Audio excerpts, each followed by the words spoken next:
The subject of health is particularly approached by Americans in our usual way, which is to say, in a mechanistic way.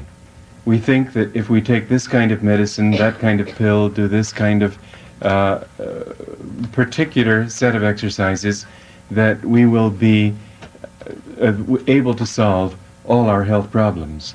Now, all of those things may do great good, but it's very important to understand that as a wheel will turn in an even way only if it's balanced at the center.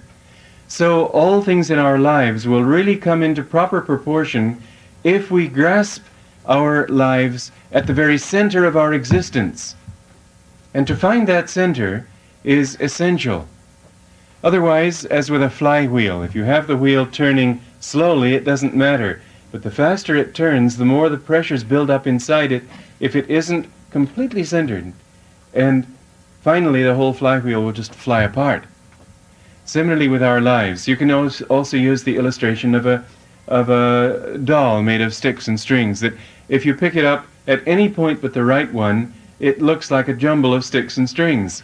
But if you pick it up by that little knot at the top of the head, suddenly it all falls into place and you see, oh, that's a doll, form of a human being. So with our lives, we are not matter first and spirit second. We are spirit first and matter second. Around our consciousness, this body evolved. And this is the missing ingredient which, fortunately, conventions of this nature are beginning to make people aware of. To start off with, holistic practices. That is to say, treating the body not the way so much medicine does, as a car in a garage, which has a faulty carburetor, and if you fix the carburetor, the car runs well. We are more than a carburetor. Whatever makes that carburetor go wrong has some bearing on the entire body. Whatever makes your eyes wrong may have some cause in attitudes of the mind, or in your liver, or all over. It's sort of like a geodesic dome. Any pressure that you apply at one point is taken up by all points. And so it is that, well, even machinery. I remember when I was a young man, I bought a record player from somebody who was an engineer. And somehow I could never get that record player to work properly. I would try all my most practiced skills, such as kicking it with the right foot and then beating it with the left hand. None of these great engineering skills seemed to work. But the funny thing was that this friend of mine, the engineer, didn't have to touch it to make it work. I remember one time he was visiting a friend in the room next to mine, and I thought, here I can get him to, I can really show him that it isn't working, because it wasn't working. And always, whenever he touched it, he couldn't find anything wrong with it, because there never was anything wrong with it. So I rushed into the other room and said, all right, now quick, come in on tiptoe so nothing goes wrong. And the moment he walked in the room, it started working. I know, and you know, that mechanical instruments and machines are not conscious, but sometimes one wonders. It's certainly true for our bodies, that there is a consciousness behind them that makes one system work for some and no system work for everybody. That where one system will work for some, another system will work for another, because of our consciousness, because of the way we individually are programmed. And so unless we can get to the center of it, unless particularly we can understand that attitudes of mind and states of consciousness are a very important part of this whole programming of the body, we won't be able to do more than, we may get well for a little bit on something. For instance, I remember one man said to my guru, Paramhansa Yogananda, that he had cheated St. Peter 3 times with carrot juice. Yogananda said, listen, when St. Peter wants you, he'll take you. You can bathe in carrot juice, it won't make any difference. The real thing that we need to understand is that the health of the body is still secondary to health of the soul, because sooner or later you leave your body. What state is your soul in? But the interesting thing is that when the soul is in good state, then the body tends to reflect that also. And so you're listening to a lot of experts here who can tell you a great deal about the right kinds of vitamins and the right kinds of exercise trampolines and who knows what else. I don't need to go into that. I've only got a few minutes to talk to you about other aspects that are not so much covered. And I also want to stress that this is the central truth, because it's the reality that you will take with you when you die. It's the reality from which everything else functions. We tend to be centered outside, and as long as we're centered outside, everything seems to go wrong no matter how many things we try to do to make it right. Once we can get that center inside, once we can learn to radiate outward from that center, then somehow everything seems to come into balance. An interesting story to illustrate that point was one that took place with me on the ski slopes a few years ago. I saw this woman who was incapable of turning. She would ski diagonally across the slope and get to the other side, fall down, get up, put her skis on again, point them in the new direction, ski diagonally across the slope, fall down. And so I said, I didn't want to talk about yoga or words that might put her off, but I said, I have found something very interesting, that as long as I'm trying to ski from outside in, then I'm thinking about how my elbow should go and my hip should go and how to shift the weight from the left ski to the right ski and how to bend my shoulders and all these many different individual things that don't seem to come together very easily. I'm much more likely to fall down than stand during a turn. But I have learned that if I ski as if I were centered in my spine, and everything that I'm doing radiates outward from that center, then I find that I only have to think a turn and I'm making it. And she tried it, and she found that she was suddenly able to turn. You will find that in your life, no matter what it is, if you can learn to become centered inside, suddenly those things that are not going right will start to go better and may go completely right. It's amazing the extent to which you are the origin of everything that happens to you. You may say, well, that's ridiculous. A car runs me down, and it's not me who got in the way of the car. Nobody would be so stupid. It just happened. It was an accident. But in fact, there are several things that could have happened. One is that you may have been not centered enough to look where you were going. Another is that you may have been putting out the thought of carelessness. An interesting story was of a brother on the path who was always having accidents with his car. And Yogananda said to him, "You should be more careful." He said, "Sir, I wasn't even driving the car when I had that last accident. I was parked at the curb." Yogananda said, "Be more careful." He said, he's being unreasonable. It sounded ridiculous. He wasn't even in the car the last time it had been knocked by a car from behind. Then finally he came to the realization, and he said, well, it's true that it must be true that that accident wasn't caused by me, but it is true that I tend to be a bit careless when I drive, so I'll try to start being more careful. And he began to think caution, and suddenly he stopped having accidents. You see, the thoughts that you put out create a kind of magnet. In fact, there's a literal reality to it. If you want to get into physics, the physics of metaphysics, when you put electricity into a wire, it creates a magnetic field. The stronger the flow of electricity, the stronger the magnetic field.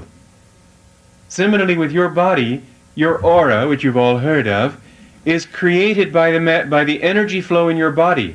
When your energy is very low, you've got a very weak aura, and when your energy field is strong, then the auric field, the magnetic field, is very strong too.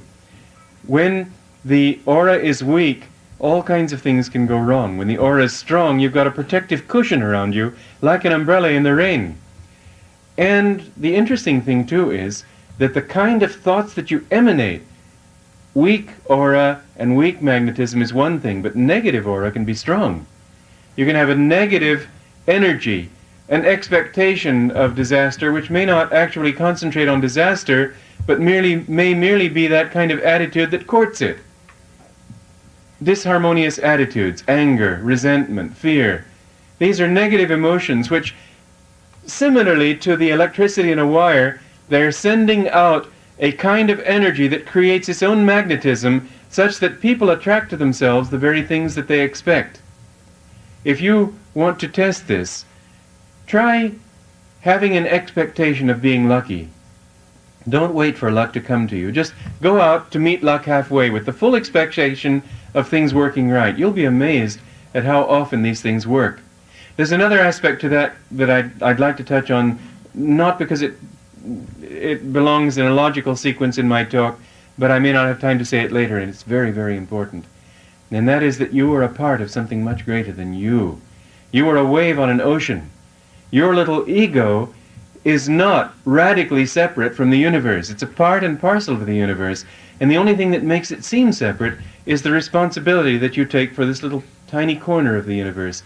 It's a centripetal consciousness or force that draws whatever energy you can to a focus in you. But if you will just stop thinking of you, you'll suddenly realize that other people's pains you share, that the beauty of a sunset is something that you can experience in your own soul, that you are a part of something, as I said, much bigger. And if you wish to call that God, it will help to open your heart to it. Whereas if you wish to call it a cosmic force, it's only your mind that you will open to it. And that's why it's good to speak of God, even though it's true that we don't really know what God is until we experience Him more deeply. That for a starter. When I was in Calcutta a few years ago, I was to be met by some friends. And I didn't... when I got to the airport, I didn't see them there. And instead of doing what one normally would do in a circumstance like that, which is dash to the nearest phone and frantically try to get them and see where they are and when are they coming and all that, I just, because I'd gone in faith, I just centered myself in my spine. This is what I call centering. Get into the spine. Just feel there. And then mentally I asked God, well, what do you have in mind? Hardly 15 seconds passed before somebody came up and said, what is your name? And I told him. He said, oh, I thought you must be he. A friend of mine showed me your photograph a couple of weeks ago, and I've been longing to meet you. And I said, oh, and this is a friend I've been longing to meet, and I didn't know how to see him, because I don't have his address. And I was feeling sad that I've come all the way to Calcutta and won't have a chance to see him. He said, well, I've just flown in from Bhubaneswar to see him, so come with me, we'll go to his house. If I had dashed for that phone, I wouldn't have had this opportunity. But I put out that thought with faith, you see, there's the difference. When you play a guitar, you strum the string, and it isn't only the sound of the string that gives that note power, it's the guitar beneath it, the sounding board.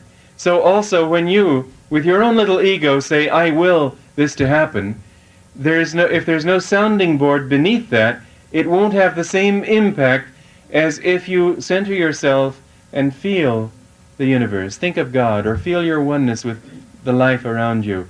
And in that larger sounding board, put out the thought. You'll find then that without a great deal of willpower and tension, just with the simple thought of offering it, what is your will? What is it you want? What shall I do? The simple thought of a cheerful or positive expectation, and things just happen in incredible ways. I went to Carmel a few years ago to celebrate the finishing of my 14 Steps to Perfect Joy. It's a correspondence course. And I didn't stop to think that it was August, and it's very difficult in August to get a room in Carmel. I got all the way there and found there were no rooms available. Finally I discovered one room, but it was very expensive, and I didn't have the money really for it. And so I thought, well, but I've come here to celebrate with God, and therefore I will do it. And I said, God, you're going to have to see to it that I have the money to get home. And so with that I pulled my wallet out to pay this man, just expecting something will work out. And he said, well, no, don't pay me. And I said, well, I'd rather pay you now, meaning I might not have the money tomorrow morning. And so I started to pay him. He said, no, I don't want you to pay me at all. I said, what do you mean? I said, I'll just write you down as a travel agent. I said, why? He said, I just like you, I don't know. And the next day I went to a restaurant and had lunch, and the owner of the restaurant came over and wouldn't let me pay for my lunch. Well, how often does that sort of thing happen? I can tell you how often the hotel thing has happened to me once. But when you expect to be lucky, and when you put that thought out, and when you do it in a harmonious, centered way, and if you understand that your center is allied to the center of all things, the definition of spirit in India is center everywhere, circumference nowhere. A wonderful definition, something you could meditate on for years and get more out each time, more out of. So, if you have that kind of consciousness, then you will suddenly find things start to flow in a new and very much more harmonious way. Things just turn out right for you. The right people are there at the right time. The right opportunities come. If you get sick, then the right healer is there to heal you, but the chances are you won't get sick. If your karma is very strong, remember this. This is a point that many people in the health field don't understand. That karma is supreme, which is to say that you may do all the right things and still get sick if it's a strong karma to get sick. But just as this magnetic aura can be strong enough to filter out unfortunate happenings, it can also filter out disease. As the wife of Ramakrishna put it, that if it's your karma to lose a leg, if you're really in tune, you may only get a scratch. So you see, you may still get something, and we all have to die sooner or later. But I've been on this path now for 33.5 years, and it's been an incredible experience to look back over the thousands of people that I've known on the path, and to see that somehow they almost invariably are safe from anything serious happening to them. They'll drive their car off a cliff. This literally happened in our community. One of our people drove a flatbed truck with a trailer off a cliff and was caught by a tree. He got out and was later able to pull the truck back to safety too. Somebody else fell from a tree, 50 feet free fall, and all he did was crack his ankle a little bit. He was walking in 2 weeks without a cane. This kind of thing, again and again I have seen, a kind of protection that comes. As I say, it's like an umbrella in the rain. But now, I want to tie it into one simple thought.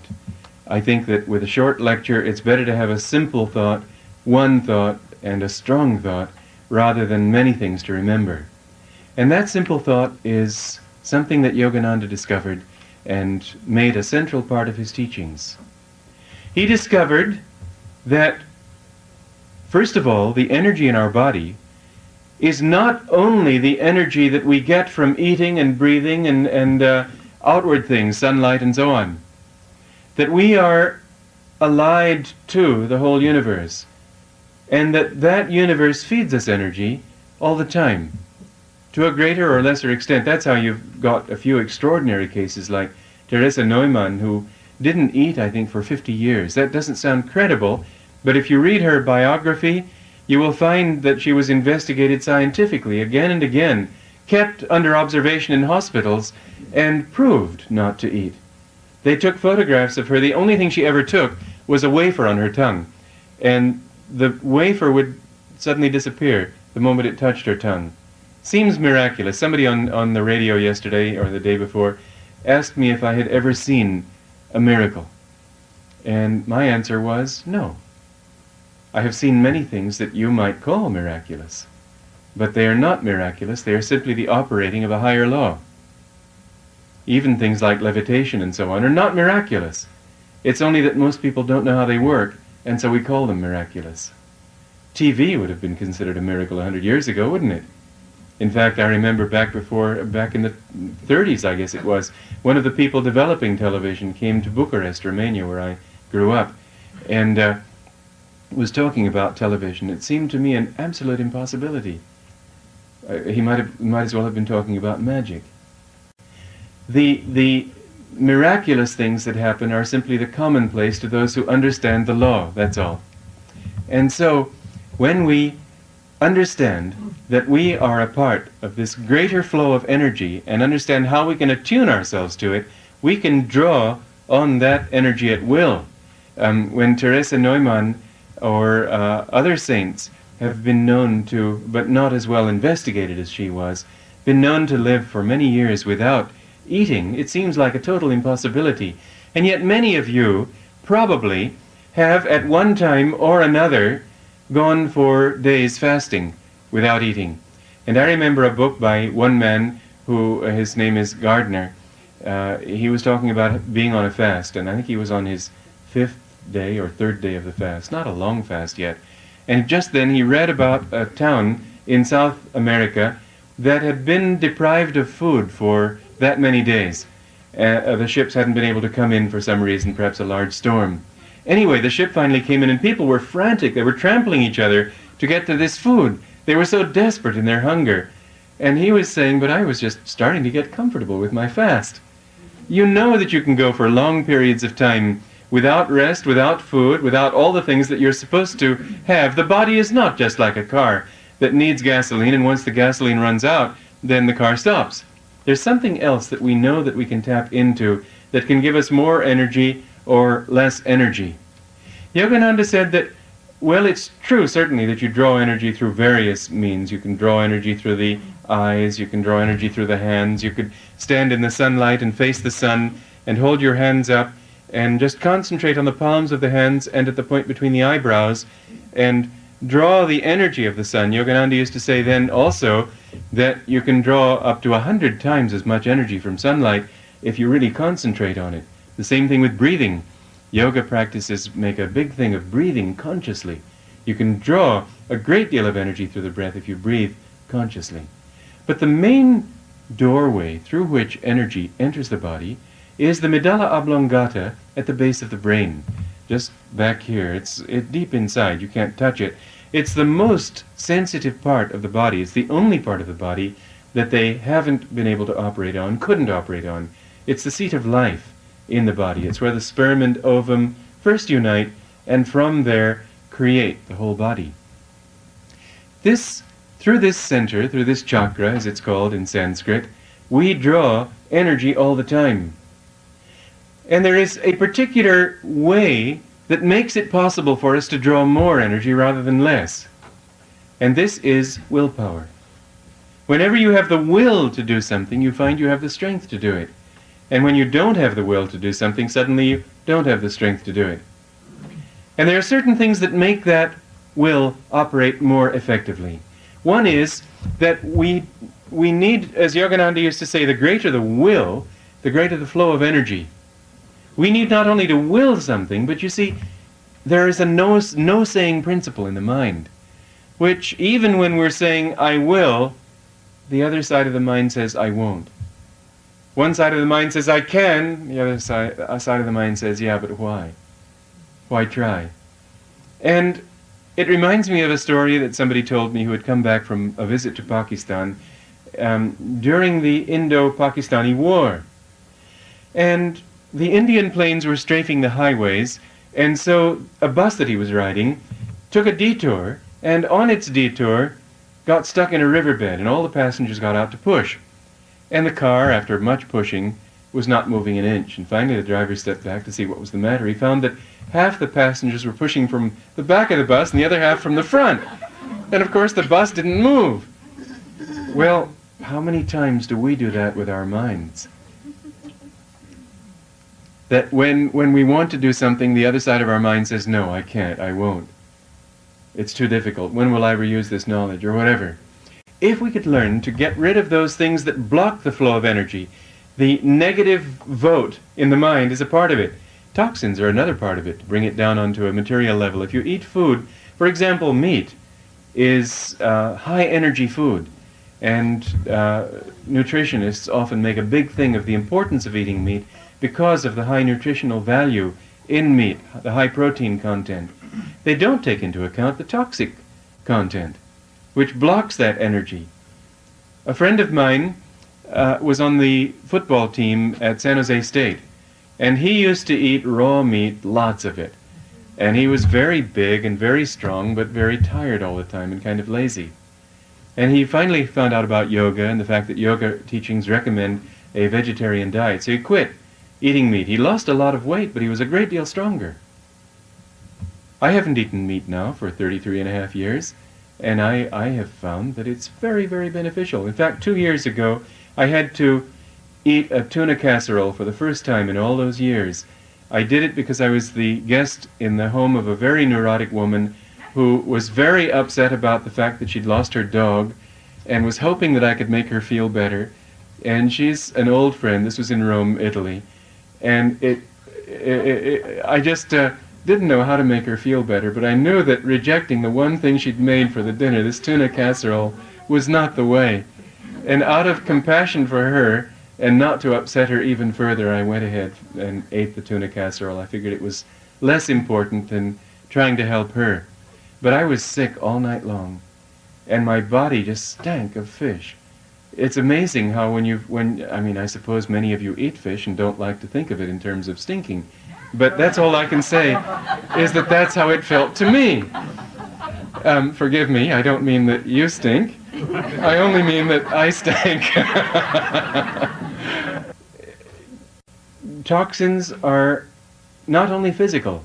Toxins aren't only in the food that you eat. Toxins are also in the thoughts, even primarily in the thoughts. People like St. Francis was able to find God on garbage and love. He ate garbage because he didn't ever have any food except the swill that was left from people's tables after they'd eaten. He went around just thinking God will give me whatever he wants me to have, and he would just beg his food from door to door. I doubt that it was a very healthful diet. Those things which people themselves wouldn't even eat. And even with the bad diet they had in those days, this was the stuff they threw out. That's what he ate. But he found God. He was a radiant person who changed the course of Christianity because he loved God. That state of consciousness is much, much more important.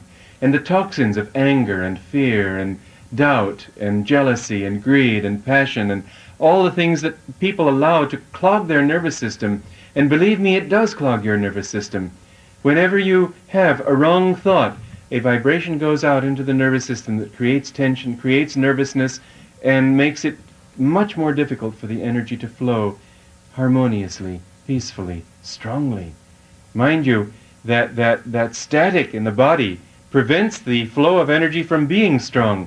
And you can see when you're on the path long enough to become sensitive, you can see in the way people sit, in the expression in their eyes, in everything about them, in the way they move, in everything. You can see whether they have a really harmonious flow of energy or a disharmonious flow. And you can see also whether that disharmonious flow traces back to passion or greed or anger. You can hear it in the tone of voice. Out of the fullness of the heart, the mouth speaketh. And you can hear, especially as people get older, that the voice takes on a certain brittleness, or ego, or anger, or fear, or defensiveness. All these things are very evident when you become sensitive enough by knowing yourself well enough. These subtle vibrations may not be perceptible at first, but you will find the more you can change your thinking, the more you can change your feeling, which is much more important than thinking, the more you can learn to love people generously, not for what you can get out of them, but for what you can give to them. The more you can feel yourself as an instrument for a greater power flowing through you, so that there isn't the ego principle involved in whatever you give people, but merely allowing that divine to come in, that divine energy to flow in through the medulla, through the spine, outward into the nervous system, outward through your eyes, outward through the tone of your voice. The more you will find that your own body, somehow, everything seems to go better for you. So back to the original principle. The greater the will, the greater the flow of energy. I said that the first thing we have to think about is that which will block that flow of will. The second thing is that when we speak of will, and really this ties into the first point, when we speak of will, we don't mean that kind of will that gets a person all tense. I've got to do it like this. Because that very tension implies a certain amount of static, implies a certain amount of the no-saying principle. When you will a thing in the right way, there's no effort involved. I was present when one of the great saints of modern India, Satya Sai Baba, materialized something for me. And there was no sense of effort involved. He just went like that, and there it was. And I have this necklace that he gave me as a result of it. But there was no thought of, I've got to make this like that. And I used to see things that Yogananda did that were so natural, you just sort of wondered, gee, did he do that? It was so easy. When you will in the right way, there isn't tension. When there is tension, there is always some kind of negative thing, and among whatever negative things there might be, almost always implicit in tension will be doubt, self-doubt, uncertainty, lack of faith, whatever. So, to will a thing, let's put it this way, willingness. Not will, but joy, enthusiasm. Say yes to life. Don't be always looking at your watch and thinking, when can I get out of this conversation, or when is he going to shut up so I can leave this room, or be joyful in whatever you do. Accept whatever happens. say yes to everything. You will be amazed that if you deliberately cultivate an attitude of yesness, of willingness, that everything in your life will start to shine more and more brightly. It will seem almost incredible to you that you are feeling so happy with such a simple little practice. Actually, will is the switch to that energy. And the more you have the will, remember how doctors even have found that when there is the will to live, patients even against incredible odds do live. Even when there's nothing medical science can do to keep them alive, they live. And how many other cases there have been where there was nothing for them to die over, and yet they died, because they had lost the will to live. There isn't such a thing as a broken heart, literally, but people whose hearts have been hurt badly enough just wilt and die. There's nothing to live for anymore. We need to understand that the energy flow in our body is the direct result not just of the food that we eat. The food is simply something that the energy acts upon. And you can fill your belly with the right foods. If you don't have the will and the joy in your life that makes that food digest properly, then it won't help you that much. It'll be better than eating wrong food. But, well, let's tie it in with another point. Many people who are into health foods, it's sort of like doctors. It seems almost as if the worse tasting the medicine, the better it has to be for you. And many people who are into health foods think that it's got to be totally unpalatable, and the more unpalatable, the more righteous they feel. Actually, when you enjoy your food, you're automatically opening up your whole system to receiving it in the best possible way. And so to cook food well, gourmet vegetarian cooking is certainly good. I read a book in which the author was talking about salads, and he sneered at, of course there may be some people who feel that they need to put a few spices, herbs in their salad to make it palatable, as if, well, these are for the great unwashed, but we pure we pure people who know what we're doing, we can take it straight. I find that people are far more healthy when they enjoy their food, when they say yes to everything. Enjoy it. And that doesn't mean it can't be good for you, but enjoy everything that you are doing, and you will find that with that enthusiasm, with that willingness, with that joy, then suddenly the energy is there to do everything that you have to do. Sometimes you'll find that you have to put out just that sort of grim determination, but even then, if you just have to do it and do it, you will be amazed at how much energy you have. You will be simply amazed. Yogananda developed a system of energization exercises which I practice every day.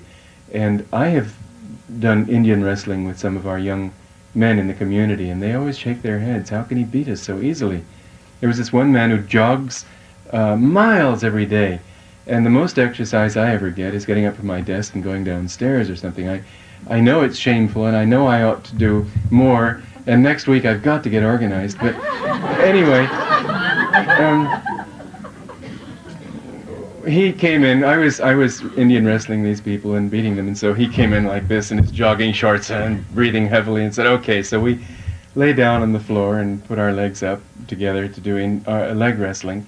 And just then somebody came in to say I had a phone call, so I said, "All right," and I just knocked him over. But I don't say I'm a sando at all, obviously, but for my body and for my age and size and all that, I am very strong. And that strength comes from these energization exercises. It's nothing, no tribute to me, nor to anything else that I do, frankly. But these energization exercises are wonderful as a starter. Another thing that you can do all the time is to have that attitude. And you will find that with that attitude, that you will have the strength to do anything that you need. Now, there's one final point that I'd like to touch on, and that is that an awareness of the energy helps a great deal. To draw on something that you're not conscious of makes it more difficult. It's still possible. That's why these energization exercises are so helpful too, that the more aware you become of the energy, the more you can direct it. And so, meditation and living in the consciousness of energy. In fact, I've developed what we call the Ananda system of yoga postures, where we emphasize yoga postures for self-awareness and try to feel that we're living in an aura of light, and try to use that feeling to increase the strength of that aura of light. When you do the postures, or when you simply walk, or when you sit, or when you're talking with people. Don't think only in terms of your physical mannerisms. When you look at people, don't just smile with your mouth. Smile with your eyes, and when you're smiling with your eyes, feel the energy going out. I have found many times that when there's something I want to do, I can actually feel the energy going out through my spiritual eye, and that's how it happens.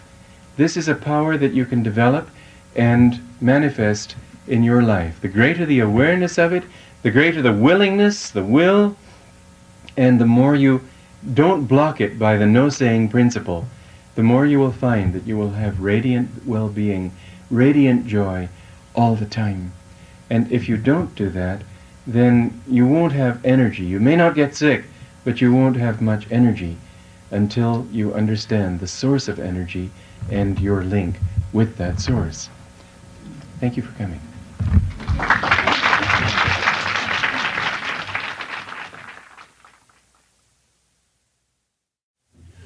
My subject seems exotic. Yoga techniques for health and well-being and happiness. But you know, when I was in Madras in India one time a few years ago, I read something in the paper about those